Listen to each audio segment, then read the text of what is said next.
Hey there, it's been a while. I wanted to jump back in and jump back on videos. I love doing videos. A lot of times I'm an overthinker and I want the surroundings and everything to kind of be perfect before I jump on and do one. But I had a topic come up last week that I wanted to share, and I thought, you know what, instead of writing out a big long post, I thought I would just jump on and do a video of it because I really enjoy doing the videos. So last week I was with a client. This is a client who is undergoing an acquisition. Incredible company, incredible young man. Got several clients that are in this position. We think about the transition of there's a lot of businesses being sold just as the boomers kind of are aging out or looking to retire, and then there's a lot of younger folks who are coming in. Lots of folks talking online about how to buy businesses, but very few people actually understand how to operate and run a business once it's purchased. So I think there's going to be a whole lot of folks who are really set up to fail, unfortunately. So love being a resource in that aspect. I love being in this conversation last week and having an opportunity to kind of, one, just assist, and then secondly, watch as this conversation unfolded. So real quickly, the topic's really around vulnerability. And, you know, I think frequently when we talk about or we hear the word vulnerability, one, I can't stand buzzwords. They're a real trigger for me because I think frequently very few people go in and actually define what those words mean to themselves. And so we just take somebody else's definition or interpretation and we try to put that on like a wet sweater, and it's just really uncomfortable. So the word vulnerability, as we'll kind of walk through this today, really has nothing to do with emotion. It really just had an opportunity to be in a space where somebody was willing to take some feedback and to really think through something, think through a decision very openly and very honestly about their own struggle with the decision. And they did that with some other folks, with some other team members and colleagues present. And so that in and of itself is being vulnerable, the willingness, especially when you're in a leadership role, to be questioned and to openly talk through your decision-making process. I believe, and again, this is my opinion, I believe that this was a situation and a circumstance where this individual was very vulnerable. They could have very easily said, hey, can you all step out and give us a minute?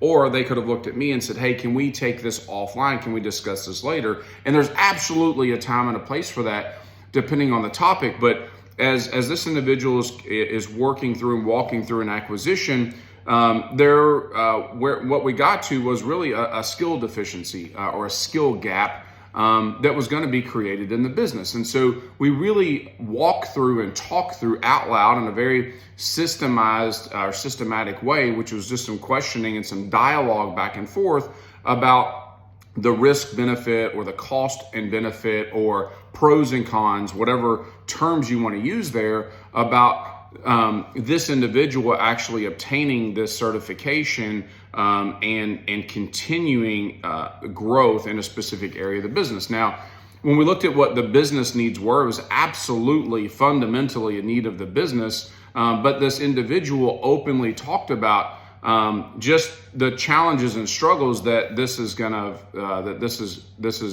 going to have to undertake in order to complete this. It's very difficult and it's a long road and it takes a lot of commitment. And we talked through, what it was going to be at the expense of, because frequently, anytime we make a decision, there's going to be opportunity costs, right, in that decision. And so I believe that openly talking through some of those things, even with some colleagues in the room, some of the feedback that we got, which is I think where the aha moment came for me, was some of the colleagues actually shared, hey, I appreciate you walking through that out loud because it was a mirror for me. And we know from a psychology standpoint that mirroring, anytime that we see something, somebody else walk through something and we have a physiological reaction to that, that's generally a mirror of something else that we need to take a look at, that we need to examine. And so they talked about some other issues or some things that they needed to work on. And so that commitment, really pressing in to get a time commitment, putting some time constraints on the decision, and a time commitment from that individual to go ahead and at least take the first step in this, also was a mirror for some other folks and gave them permission to do the same thing. And so when you really step back and look at the impact that has on the organization, As we fast forward and we look a year from now, if those individuals honor those commitments and obtain those things, then the floor for the entire team has now been raised, right? They are going to be able to take a standard and raise the entire standard, or raise the standard for the entire organization, because of roughly an hour and a half meeting or a conversation. So really giving everybody a lot more options in the future. So vulnerability is not necessarily about emotion. It's about speaking openly and having open dialogue, the willingness to be challenged and to challenge your own thoughts, sometimes openly, so that others and ourselves can learn from that internal dialogue. So putting on that defense mechanism and protecting ourselves, being people pleasers, letting that ego come to the forefront and protecting ourselves is not going to help us in the long term. So when we think about vulnerability, we think about really any of these buzzwords. Let's take a second and define what they mean for us. Look for those opportunities. Look for those examples that show up all around us where we can make better sense of those things, as opposed to just writing them off as, somebody being emotionally unstable, or, hey, we're going to do trust falls, or any of that garbage, right? Sorry, that even came out wrong. Not that trust falls are garbage, but they've got a time and a place.